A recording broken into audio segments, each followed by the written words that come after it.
Hello friends, welcome to Priyadarshini food court. ఈరోజు మేము గోంగూర రొయ్యల కర్రీ చేయబోతున్నామండి. ఇది చాలా డిఫరెంట్ ప్రాసెస్లో చేసుకోవచ్చు. ఎవరికి నచ్చిన ప్రాసెస్లో వాళ్ళు చేసుకుంటూ ఉండొచ్చు. ఎలా చేసినా టేస్ట్ మాత్రం చాలా బాగుంటుంది. ఇప్పుడైతే మేము ఒక ప్రాసెస్ చూపిస్తున్నామండి. ఇక్కడ మేము కేజీ రొయ్యలు తీసుకున్నాము. అందులో ఉప్పు, పసుపు, నిమ్మకాయ రసము, మజ్జిగ కానీ పెరుగు కానీ వేసి ఒక 3-4 సార్లు బాగా క్లీన్ చేసుకోవాలి ఫ్రెష్ వాటర్తో. అలా చేసుకోవడం వలన దీనిలో ఉన్న బ్యాడ్ స్మెల్ అంతా పోతుంది. తర్వాత దీనిలో కొంచెం ఆయిల్, ఉప్పు వేసి అందులో నీరంతా వస్తుంది కదా, ఆ నీరంతా పోయే వరకు ఉడికించుకున్నాం. ఇప్పుడు నెక్స్ట్ ప్రాసెస్ చూద్దాం. స్టవ్ ఆన్ చేసుకొని ఒక గిన్నె పెట్టుకొని తగినంత ఆయిల్ వేసుకుంటున్నాము. ఆయిల్ హీట్ అయింది. ఆనియన్స్, పచ్చిమిర్చి వేసుకుంటున్నాం.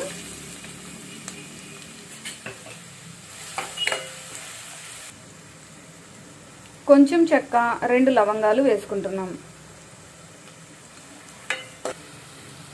కొంచెం సాల్ట్ వేసుకుంటున్నాము. ఆనియన్స్ తొందరగా మగ్గుతాయి ఇలా ఆనియన్స్లో సాల్ట్ వేసుకుంటే. అల్లం వెల్లుల్లి పేస్ట్ వేసుకుంటున్నాము. అల్లం వెల్లుల్లి పేస్ట్ ఎప్పుడైనా ఫ్రెష్గా ఉన్నది వేసుకుంటే భలే అరోమా వస్తుంది అండ్ టేస్ట్ కూడా చాలా బాగుంటుంది.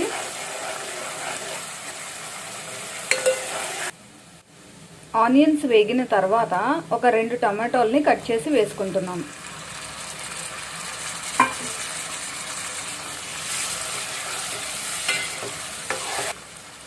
కొంచెం పసుపు, రుచికి తగినంత కారం వేసుకుంటున్నాము. మీ టేస్ట్ని బట్టి మీరు కారం అడ్జస్ట్ చేసి వేసుకోండి. నాన్ వెజ్ ఐటమ్స్లో కొంచెం కారం ఎక్కువగా ఉంటేనే స్పైసీగా చాలా టేస్టీగా ఉంటుంది.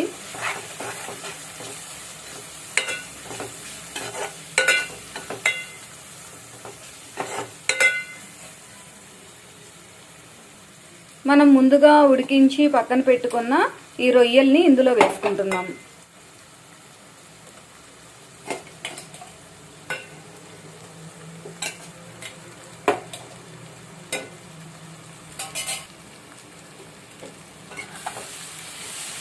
ఇప్పుడు మనం చేస్తున్న ప్రాసెస్లో చేస్తే మీరు చాలా సింపుల్గా తక్కువ టైంలో చేయొచ్చండి. ఎందుకంటే మనకి ఈరోజు మనం కర్రీ ప్రిపేర్ చేసుకోవాలి అనుకుంటే ముందు రోజే మనం ఈ రొయ్యల్ని మంచిగా క్లీన్ చేసుకొని ఉడికించి పక్కన పెట్టుకొని, గోంగూరను కూడా ఉడికించి పక్కన పెట్టుకొని నెక్స్ట్ డే మనము ఈ కర్రీని అప్పటికప్పుడు ప్రిపేర్ చేసుకోవచ్చు. అప్పటికప్పుడు మనం క్లీన్ చేసుకొని వాటిని ఉడికించుకొని గోంగూర ఉడికించుకొని ఇదంతా చేయాలి అంటే కొంచెం టైం టేకింగ్. అందుకని మనం ఈ రొయ్యల్ని, గోంగూరని ముందు రోజే ఉడికించి పెట్టుకున్నాం అనుకోండి, అప్పటికప్పుడు మన ఇంటికి ఫ్రెండ్స్ వచ్చినా, చుట్టాలు వచ్చినా వేడిగా సింపుల్గా తక్కువ టైంలో చేసేయచ్చు. అందుకని ఈ ప్రాసెస్లో మేము ఇప్పుడు చేసి చూపిస్తున్నాము. ఒక 2 మినిట్స్ మూత పెట్టి మగ్గించుకుందాం.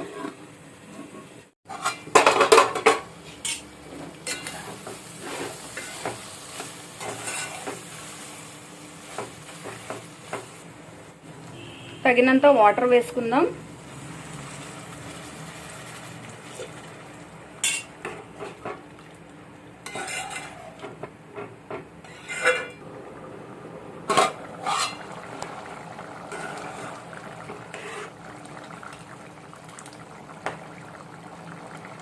ఇలా ఉడుకుతూ ఉన్నప్పుడు ఒక 2 చిన్న కట్టలు కానీ ఒక పెద్ద కట్ట కానీ గోంగూర తీసుకొని ఫ్రెష్ వాటర్తో బాగా క్లీన్ చేసుకొని దీనిలో కొంచెం ఆయిల్, పసుపు, ఉప్పు వేసి ఉడికించుకొని దాన్ని రుబ్బుకున్నాము.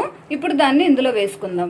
ఇది మనం అప్పటికప్పుడు కావాలంటే చేసుకోవచ్చండి. లేదనుకుంటే ఈరోజు మనం కర్రీ ప్రిపేర్ చేయాలి అనుకుంటే దీని ముందు రోజే మనం ఈ గోంగూరని, ఈ రొయ్యల్ని ఉడికించి పక్కన పెట్టుకుంటే ఈరోజు మనకి అప్పటికప్పుడు చాలా తక్కువ టైంలో చేసుకోవచ్చు. లేదు అంటే అదే రోజు అన్నీ ఉడికించుకొని ఇలా కర్రీ కూడా చేసుకోవచ్చు. టైం తక్కువగా ఉండిద్ది అనుకున్నప్పుడు ముందు రోజే ఇలా ప్రిపేర్ చేసుకుంటాం మేమైతే ఇంట్లో. ఈ కర్రీ మనము ఎవరైనా దూరంగా ఉన్న బంధువులకి కానీ, పిల్లలు కాలేజెస్కి, హాస్టల్లో ఉండే వాళ్ళకి పంపించుకోవాలన్నా బాగా ఎక్కువ రోజులు నిల్వ ఉంటుందండి. ఒక వారం పాటు దీన్ని ఫ్రిడ్జ్లో పెట్టుకొని తినొచ్చు. అన్ని రోజులు నిల్వ ఉంటుంది. సాల్ట్ సరిపోలేదు, కొంచెం వేసుకుంటున్నాము. మీరు సాల్ట్ చెక్ చేసి అవసరమైతే వేసుకోండి. కొత్తిమీర వేసుకుంటున్నాము.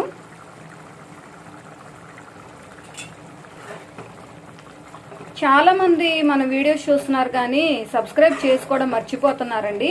ఇంకా ఎవరైనా సబ్స్క్రైబ్ చేయకుండా వీడియో చూస్తున్నట్లయితే మర్చిపోకుండా వెంటనే సబ్స్క్రైబ్ చేయండి. అలాగే ఈ వీడియోని లైక్ చేయడం మాత్రం అస్సలు మర్చిపోకండి. ఫ్లేమ్ని లోకి అడ్జస్ట్ చేసుకొని ఈ వాటర్ అంతా దగ్గర పడేలాగా ఉడికించుకుందాం.